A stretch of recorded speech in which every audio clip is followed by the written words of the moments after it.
చక్రిని ఒక షరతుతో భర్తగా ఒప్పుకుంటున్నా అని చెప్పిన మహాలక్ష్మి అసలు ఇదంతా ఎలా జరిగిందనేది వీడియోని స్కిప్ చేయకుండా చివరి వరకు చూడండి. చక్రిని మహాలక్ష్మి భర్తగా అంగీకరించాలని మీరు కూడా కోరుకుంటే కామెంట్లో ఎస్ అని టైప్ చేయండి. పొదరిల్లు రేపటి ఎపిసోడ్స్లో ఏం జరగబోతుందో ముందుగా తెలుసుకోవాలి అనుకుంటే వీడియోని లైక్ చేసి ఛానల్ని సబ్స్క్రైబ్ చేసుకుని పక్కనే ఉన్న బెల్ సింబల్లో ఆల్ పై క్లిక్ చేయండి. ఇంకా అందరూ కూడా పార్కుకు వస్తారు. కేశవ మాత్రం అబద్ధం చెప్పి మరీ శైలుని కలవడానికి వెళ్తాడు. ఎందుకంటే శైలు నీతో మాట్లాడాలి అంటూ చెప్పడంతో సరేనని అందరూ పార్కుకు వెళ్తున్నాం కదా, నువ్వు పార్కుకు వచ్చేసేయని చెప్పడంతో వాళ్ళు అదే పార్కుకి వెళ్తారని గ్రహించక ఇంకా కేశవ ఆ పార్కుకే వెళ్తాడు. ఒక చోట అంటే పొదల్లో కూర్చుని ఐస్ క్రీమ్ తింటూ ఉంటారు. కేశవకేమో ఇలాంటివన్నీ భయం.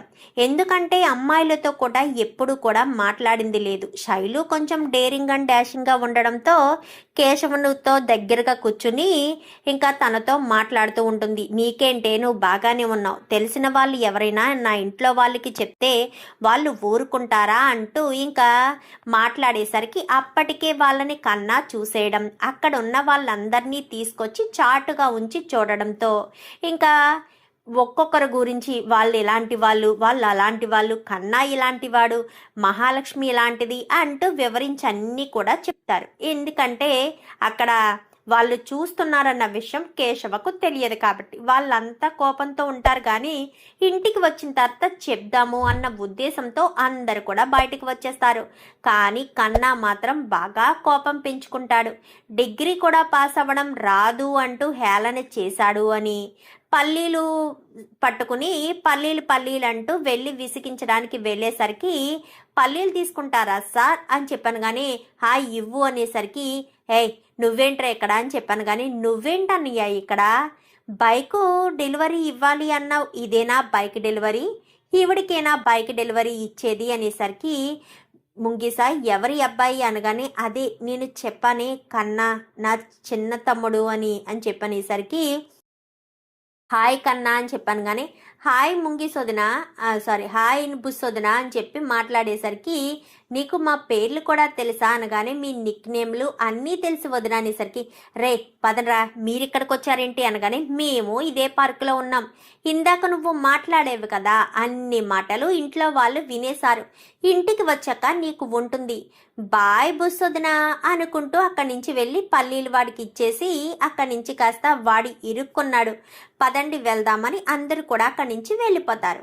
వెళ్ళిపోయిన తర్వాత ఇంకా కేశవ్ అయితే కంగారు పడుతూ ఉంటాడు. ఏమైంది బుస్సు, ఏమైంది ముంగీసా అని చెప్పాను. కానీ ఏమవ్వడం ఏంటి, నీకే నువ్వు తీసుకొచ్చి ఇక్కడ కూర్చోబెట్టావు, నేను వాళ్ళు నీతో మాట్లాడడం వాళ్ళు వినేశారంట, ఇప్పుడు నా పరిస్థితి ఏంటి, నన్ను ఉండనిస్తారనుకుంటున్నావా, ఏడిపిస్తారు, అసలే మా వాళ్ళు తోకలేని కోతులు, ఇంకా మా వదినైతే మామూలుగా కాదు నన్ను నార్మల్గానే ఆట పట్టిస్తుంది, ఇప్పుడు ఇంకా ఆట పట్టిస్తుంది అనగానే ఏం కాదులే ఇంట్లో వాళ్ళే కదా పద ఇంటికి వెళ్దామని ఇంకా తను అక్కడి నుంచి తన ఇంటికి వెళ్ళిపోతుంది. ఇంకా కేశవ ఇంటికి రావడంతో ఇంట్లో వాళ్ళంతా కూడా కేశవను సర్కిల్ చేసి ఎవరికి తోచింది గరిటి అప్పడాల కర్ర మొత్తం అన్నీ కూడా తెచ్చుకొని సర్కిల్ చేస్తారు. చక్రి, కన్నా, నారాయణ, కేశవ, మాధవ, మహాలక్ష్మి అందరూ కేశవని సెంటర్లో నిలబెట్టి అందరూ కూడా రౌండ్ సర్కిల్ చేస్తూ ఏమన్నావరా, నేను అమాయకున్నా,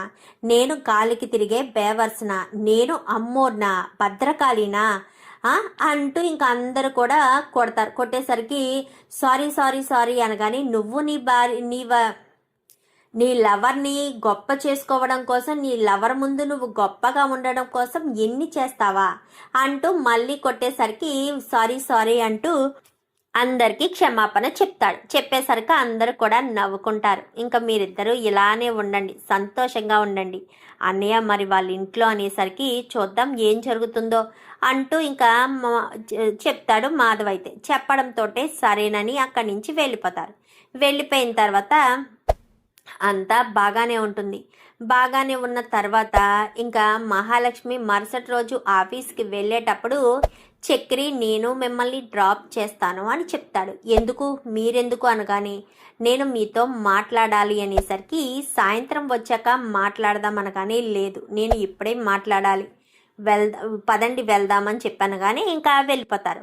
వాళ్ళు మాటల సందర్లో ఆడావిడిలో సరాసరి ఆఫీస్ దగ్గరికి వెళ్ళిపోతారు. వెళ్ళిపోయేసరికి అయ్యో మీరు ఏదో మాట్లాడాలన్నారు, అయ్యో ఏం మాట్లాడకుండానే ఆఫీస్ దగ్గరికి వచ్చేసానే, చెప్పండి ఏం మాట్లాడాలన్నారు అనగాని ఇక్కడ కాదు కొంచెం లోన్లీగా ఉన్న చోటికి అనేసరికి సరే పదండి అని పక్కన చిన్న పార్కు లాంటిది ఉంటే అక్కడికి వెళ్ళి నిలబడతారు. చెప్పండి అనేసరికి ఇలా చెప్తున్నాను అని మీరు మరోలా అనుకోవద్దు అనేసరికి ఏంటి అనగానే మన ఇద్దరి పెళ్ళి జరిగిన సందర్భం మీకు తెలుసు, ఎలా జరిగిందో మీకు తెలుసు, కానీ మీరు అనుకుంటున్నారేమో అది పెళ్ళి కాదని. కానీ నేను అలా అనుకోవడం లేదు, దాన్ని నేను పెళ్ళిలాగే అనుకున్నాను, సీరియస్గానే తీసుకున్నాను, పెళ్ళిలాగే భావించాను. మిమ్మల్ని వదులుకోవాలని కానీ మీకు విడాకులిచ్చి నా జీవితంలోంచి మిమ్మల్ని పంపించాలని కానీ నేను ఏ రోజు అనుకోలేదు. అందుకే మిమ్మల్ని నా జీవిత భాగస్వామిగా, నా భార్యగా జీవితాంతకాలం మీతో కలిసి ఉండాలనుకుంటున్నాను అని చెప్పి చక్రి కాస్త తన మనసులోని మాటను చెప్పేస్తాడు. ఒక్కసారిగా మహాలక్ష్మి షాక్ అయిపోతుంది.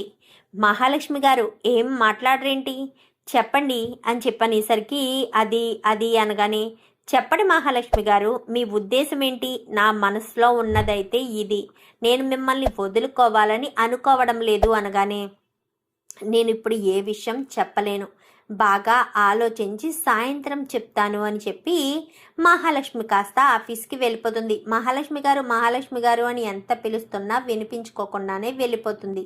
వెళ్ళిపోయేసరికి చక్రి కాస్త వచ్చేసి కేశవ షెడ్లో కూర్చొని ఆలోచిస్తూ ఉంటాడు. ఏంట్రా ఏమైంది, ఉదయం మహాలక్ష్మి గారిని నువ్వే తీసుకెళ్ళినట్టున్నావు అనగానే అవునరా నా మనసులో మాట చెప్దామని తీసుకెళ్ళాను, కానీ నా మనసులో మాట అయితే విన్నది కానీ తన మనసులో ఏమనుకుంటుందన్న విషయం కూడా బయటికి రాలేదు అనేసరికి దేని గురించి మాట్లాడుతున్నావు అని చెప్పాను. కానీ మహాలక్ష్మి గారి గురించే మాట్లాడుతున్నాను, నేను మహాలక్ష్మి గారిని ఇష్టపడుతున్నాను కదా, తను నన్ను పెళ్లి చేసుకున్నప్పుడు నేను నార్మల్గా అనుకోకుండా నేను నా భార్యని ఎలా అనుకున్నానో ఆ విషయం ఆవిడికి అర్థమయ్యేటట్టు చెప్పాను.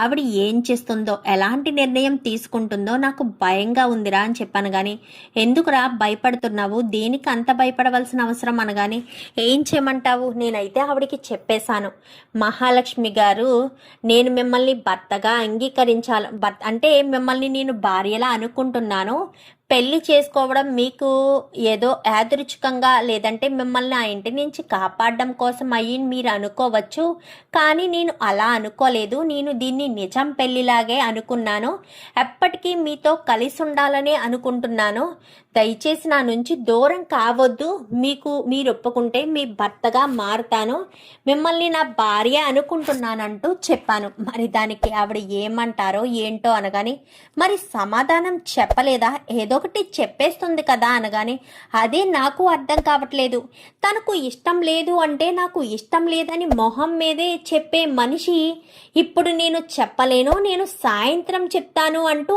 ఆఫీసులోకి వెళ్ళిపోయిందిరా అని చెప్పనేసరికి ఏంట్రా ఏంటి నువ్వనేది, సాయంత్రం చెప్తానందా, నాకు తెలిసి మహాలక్ష్మి గారు ఏం చెప్తారో నేను గెస్ చేయలేకపోవచ్చు, కానీ ఒకటి మాత్రం అర్థమవుతుంది, నీతో కలిసి ఉంటారనే నా మనసు కనిపిస్తుంది అనేసరికి ఏంట్రా ఏమంటున్నావు అనగానే అవును నేను చెప్పేది 100% నిజం, నా మనసుకు అదే అనిపిస్తుంది, ఖచ్చితంగా నీతో కలిసి ఉంటారనే అనుకుంటున్నాను అనగానే అంత కరెక్ట్గా ఎలా చెప్తున్నావు, ఎలా చెప్పగలుగుతున్నావు అనగానే ఎందుకు అలా చెప్పగలుగుతున్నానంటే ఏదైనా సరే మొహం మీద చెప్పేసే మనస్తత్వం ఉన్న మహాలక్ష్మి గారు సాయంత్రం చెప్తాను అన్నారంటే ఏదో కండిషన్ పెడతారనే అర్థమవుతుంది, సాయంత్రం ఏదో చెప్పబోతున్నారనే అర్థమవుతుంది అనగానే ఏంట్రా భయపెడుతున్నావా అనగానే భయపెట్టడం లేదురా, కానీ ఏదో జరగబోతుందని మాత్రం క్లియర్గా తెలుస్తుంది, మహాలక్ష్మి గారు ఏ నిర్ణయం తీసుకుంటారో కూడా మనం ఊహించలేము అనేసరికి ఏమోరా ఆవిడతో నేనైతే ధైర్యం చేసి మాట్లాడేశాను, ఆవిడకి నచ్చుతుందో నచ్చదో ఇప్పుడు ఏం చెయ్యాలనుకుంటుందో ఏం చేయబోతుందో కూడా నాకు అర్థం కావట్లేదు, ఆవిడ దూరంగా ఉండడం నా వల్ల కావడం లేదు, తను నా భార్య, ఇప్పుడు నేను తొందర పడకపోతే తను నాకు విడాకులు ఇచ్చేసే పరిస్థితి వస్తుంది, నేను తనని మనస్ఫూర్తిగా పెళ్లి చేసుకున్నాను, మరి అలాంటి తప్పుడు తనని నేను వదులుకోవాలని ఎందుకు అనుకుంటానరా? అందుకోసమని తనకి నా మనసులో మాట చెప్పేశాను అనగానే, చెప్పడం అయితే చెప్పేశావు కదా, ఏది జరిగినా అంతా మన మంచికే అని అనుకోవడం తప్ప వేరే మార్గం లేదు అనేసరికి, సరే అయితే ఏదో ఒకటి జరుగుతుందని మాత్రం అర్థమవుతుంది కదా, చూద్దాము ఏం జరగబోతుందో అని చెప్పి ఇంకా ఇద్దరు కూడా అనుకుంటారు. ఇంకా అలా అనుకున్న తర్వాత, సరే ఇంకా నేను ఇంటికి వెళ్తాను అని చక్రి ఇంటికి వెళ్ళిపోతాడు. ఇంకా కేశవ వీడు మహాలక్ష్మి గారిని ఎంతో ఇష్టపడుతున్నాడు. మహాలక్ష్మి గారు కూడా వీడి మనసులోని మా ప్రేమను అర్థం చేసుకుంటే బాగున్నని కేశవ అనుకుంటాడు. అనుకుని ఇంకా తన పని తాను చేసుకుంటాడు. చక్రి ఇంటికి వచ్చేసరికి బయట నారాయణ ఉంటాడు. యారా, మహాలక్ష్మిని తీసుకుని బయటికి వెళ్ళావు కదా అనగానే, నేను బయటికి వెళ్ళలేదు నారాయణ, ఆఫీస్కి వెళ్ళాను అనగానే, ఏదో ఘనకార్యం చేయడానికే వెళ్ళుంటావు కదా, ఏం చేశావు? ఏం చేశాను? నా మనసులో ఉన్న మాటనైతే చెప్పాను. ఏంటి మనసులో ఉన్న మాట చెప్పడం ఏంట్రా అనగానే, అవును, ఆవిడ్ని నేను పెళ్లి చేసుకున్నది మనస్ఫూర్తిగానేనని, ఆ పెళ్లిని ఆవిడ అంగీకరించకపోయినా నేను మాత్రం అది పెళ్లిలాగే భావిస్తున్నానని, తనతో ఎప్పటికీ కలిసి ఉండాలని, భార్యాభర్తలుగా జీవించాలని నా మనసులో కోరుకుందని చెప్పాను అనేసరికి, మరి దానికి మహాలక్ష్మి ఏమందిరా అని చెప్పాను. కానీ ఏమంది? ఏమైనా అనుంటే సరిపోయేది, అనకుండా నేను ఆలోచించుకుని సాయంత్రం చెప్తాను అని చెప్పారు అనగాని, అంటే సాయంత్రం మహాలక్ష్మి ఇంట్లోంచి వెళ్ళిపోతుందంటావా అని చెప్పనేసరికి, ఏమో నాకైతే తెలీదు. ఇప్పుడు కనుక నేను ఏదో ఒక తొందరపాటు నిర్ణయం తీసుకోకపోతే రేపన్న రోజున ఏం చేయలేను. ఎందుకంటే మహాలక్ష్మి గారు నా జీవితంలోంచి శాశ్వతంగా వెళ్ళిపోతారు. ఆవిడ విడాకులకు అప్లై చేయడానికి నిన్న లాయర్ దగ్గరికి వెళ్ళాము. లాయర్ అయితే మా ఇద్దరికి విడాకులు వచ్చేటట్టే చేస్తాను అని చెప్పాడు. ఒకవేళ మాకు విడాకులు అయిపోతే ఇంకా లైఫ్లో మహాలక్ష్మి గారు నన్ను ఎప్పటికీ పెళ్లి చేసుకునే ఆలోచన ఉండదు. అందుకోసమని నేను ఇంకా ఏం చేయాలో అర్థం కాక ధైర్యం చేసి చెప్పేశాను అనేసరికి, మరి మాత ఏం డిసిషన్ తీసుకుంటుందో, మరి అక్కడే ఉండి అడగకపోయావా అనగాని, సాయంత్రం చెప్తాను అన్నప్పుడు ఎలా అడుగుతాను? మరి మళ్ళీ సాయంత్రం వెళ్ళి తీసుకొస్తావా అనగానే, ఖచ్చితంగా తీసుకొస్తాను, సాయంత్రం చెప్తానన్నారు కదా, ఇంటి దగ్గర మళ్ళీ మాట్లాడడానికి కుదరదు అని ఇంకా చక్రి ఇంటికి వచ్చేస్తాడు. ఇంట్లోకి వెళ్ళిపోతాడు. ఇంట్లోకి వెళ్ళిపోయి భోజనం చేయకుండా ఆలోచనలో పడతాడు. ఎరా భోజనం చేయవాను కానీ, వద్దు నాన్న, నాకేమీ తినాలనిపించట్లేదు, మహాలక్ష్మి గారు ఏ సమాధానం చెప్తారనే ఎదురు చూస్తూ ఉన్నాను అనగాని, మహాలక్ష్మి ఏదొకటి చెప్తుంది లేరా, తన గురించి తినడం మానేస్తావా ఏంటి? నీకు తెలియదు నాన్న, నేను మహాలక్ష్మి గారిని ఎంతలా ఇష్టపడుతున్నానో నాకు మాత్రమే తెలుసు. అది నేను ఎంతలా చెప్పినా నీకు అర్థం కాదు. అందుకోసమని అంటున్నాను, దయచేసి నా బాధను అర్థం చేసుకోనన్నా అనగానే, నేను అర్థం చేసుకోవడం కాదురా, మహాలక్ష్మి కదా అర్థం చేసుకోవాలి, నాదేముంది, నేను అర్థం చేసుకున్నా చేసుకోకపోయినా సరిపోతుంది. మహాలక్ష్మి నిన్ను అర్థం చేసుకుని భర్తగా అంగీకరిస్తేనే కదా ఏదైనా చేయగలిగేది అని చెప్పి మాట్లాడేసరికి, అదే నేను అనుకుంటున్నాను అంటూ ఇంకా మాట్లాడతాను. మాట్లాడిన తర్వాత సర్లే అని ఇంకా ఏం మాట్లాడకుండా అక్కడి నుంచి కాస్త చక్రి బాధపడుతూనే ఇంకా నేను కొంచెంసేపు పడుకుంటానని లోపలికి వెళ్ళిపోయి పడుకుంటాడు. సాయంత్రం 5 అయిపోబోతుంది. 5 అయ్యేసరికి గబగబా నారాయణ వస్తాడు. అప్పటికి కన్నా వచ్చేసి 4ంటికే వచ్చేసి తను ఇంట్లోనే కూర్చొని చదువుతూ ఉంటాడు. ఎక్కడరా వీడెక్కడరా అనగానే, గదిలో ఉన్నాడు అనేసరికి, ఒరే టైం అయిపోతుందిరా అనగాని, ఆయన గారు ఏమన్నా జిల్లా కలెక్టర్ ఏంటి, వెళ్ళి టైం టు టైం చేయడానికి అనగాని, నీకేం తెలియదురా దొండకాయ, నువ్వు కొంచెం సైలెంట్గా ఉండు, ఒరే వెళ్తానన్నావు కదా వెళ్ళు అనగాని, సరే సరే ఆ మొహం అది కడుక్కుని వెళ్ళు అనేసరికి సరే అని ఇంకా మొహం కడుక్కొని కొంచెం రెడీ అయ్యి వెళ్తాడు. వెళ్ళేసరికి మహాలక్ష్మి అప్పుడే బయటికి వస్తూ ఉంటుంది. వస్తూ ఉండేసరికి, మీరు వస్తారని నాకు తెలుసు అని చెప్పి వచ్చి సైలెంట్గా బండెక్కుతుంది. బండెక్కేసరికి, ఏదో ఒక పార్కు దగ్గరికి తీసుకువెళ్ళండి అని చెప్పి మహాలక్ష్మి చెప్పడంతో, పార్కు దగ్గరగా ఆవిడ ఇప్పుడు క్లాస్ పీకుతుందా, ఏం చేయబోతుంది? ఏదే ఏం చేయబోతుందో అర్థం కాని పరిస్థితిలో ఉన్నాము అని చెప్పి అనుకుంటారు. అనుకునేసరికి ఇంకా అనుకుంటూ టెన్షన్ పడుతూ ఉంటాడు. లోపలికి వెళ్దామా అని చెప్పాను కానీ లోపలికి తీసుకువెళ్తాడు. అక్కడ వాటర్ ఉంది కదా, వాటర్ దగ్గర తీసుకెళ్ళి, మీరు ఉదయం చెప్పింది నేను బాగా ఆలోచించాను, మీరు చెప్పింది నిజమే అని అనిపిస్తుంది, కానీ నాదొక కండిషను అనేసరికి, కండిషనా ఏంటి చెప్పండి అనగానే, మీ ఇంట్లోకి మరొక అమ్మాయి కోడలుగా అడుగు పెట్టేంత వరకు కూడా నేను మిమ్మల్ని భర్తగా అంగీకరించలేను. నేను మీ ఇంటి నుంచి వెళ్ళిపోవాలని నాకు అనిపించడం లేదు. నాకు మీ ఇంటితో ఎంతో బంధం ముడిపడింది. మీ ఇంటిని నేను నా సొంత ఇంటిలా భావిస్తున్నాను. నేను ఆ ఇంట్లో కోడలుగా ఉండకపోతే, ఈరోజు కాకపోతే రేపైనా నేను ఆ ఇంటి నుంచి బయటకి వెళ్ళిపోవాలి అన్న విషయం నాకు తెలుసు. మీకోసం కాకపోయినా నేను ఆ ఇంట్లో ఉన్న మనుషుల కోసమైనా సరే మిమ్మల్ని భర్తగా అంగీకరించాలని అనుకుంటున్నాను. కానీ బట్ వన్ కండిషన్, నా మనసుకు మీరు నచ్చాలి. మీరు నా మనసుకు నచ్చి మీ ప్రవర్తన బాగుండి నేను మిమ్మల్ని ప్రేమించేటట్టు మీరు మీ మనసుని, మీ మాట్లాడే విధానాన్ని, మీ అలవాటుని మార్చుకోవాలి. అంటే నన్ను ప్రేమిస్తున్నట్టు, నేను మిమ్మల్ని ప్రేమించాలి అన్నట్టు నాకు విసుగు లేకుండా మీ మీద నాకు మంచి ఒపీనియన్ రావాలి. అలా వచ్చేటట్టు చేసుకోవాల్సిన బాధ్యత మీదే అంటూ ఇంకా చెప్పడంతో, ఏమంటున్నారు మీరు అనగానే, చూడండి, నాకు మీ కుటుంబం అంటే చాలా ఇష్టం. పెద్ది చూపించే ఆదరణ, నారాయణ అంటే మీ నాన్నగారు నన్ను మాత అంటూ పిలిచే ఆ పిలుపు, కన్నగాడు వదినమ్మ వదినమ్మ అని పిలిచి చూపించే ఆప్యాయత, కేశవ నాకు ఇచ్చే గౌరవం, ఇవన్నీ నాకు కావాలి. అంటే నేను మీ భార్యగా అదే ఇంట్లో ఉండాలి. కానీ నేను మీ భార్యగా ఉండాలి అంటే నాకు మీ మీద ప్రేమ కలగాలి కదా. అలా నాకు మీ మీద ప్రేమ కలిగేటట్టు చేసుకోవాల్సిన బాధ్యత మీదే అని నేను చెప్తున్నాను. మీరు ఏం చేస్తారో ఎలా చేస్తారో నాకు తెలీదు. నా మనసులో మీ మీద ప్రేమ కలిగేటట్టు మీ మనసుని మీరే మార్చుకుని నా మనసుని ఎలా గెలుచుకోవాలో ఆలోచించుకోండి అని చెప్పనేసరికి ఇంకా చక్రి సంతోషపడాలో లేక మహాలక్ష్మి అవకాశం ఇచ్చింది, తన మనసుని నేను ఎలా మార్చాలి అని బాధపడాలో అర్థం కాక సరే అని చెప్తాడు. ఇంకా చక్రి అయితే సరే అని చెప్పేసేసరికి సరే అని ఇంకా అక్కడి నుంచి కాస్త వెళ్దామా అని చెప్పాను. కానీ అప్పటి వరకు నన్ను భార్యలా మీరు అనుకోవద్దు, అర్థమవుతుందా? నేను చెప్పిన ఈ 2 కండిషన్లు మీ ఇంటికి కోడలు వచ్చే లోపు జరిగితే నేను ఇంకా మీ భార్యగా అదే ఇంట్లో ఉంటాను అని చెప్పి మహాలక్ష్మి చెప్తుంది.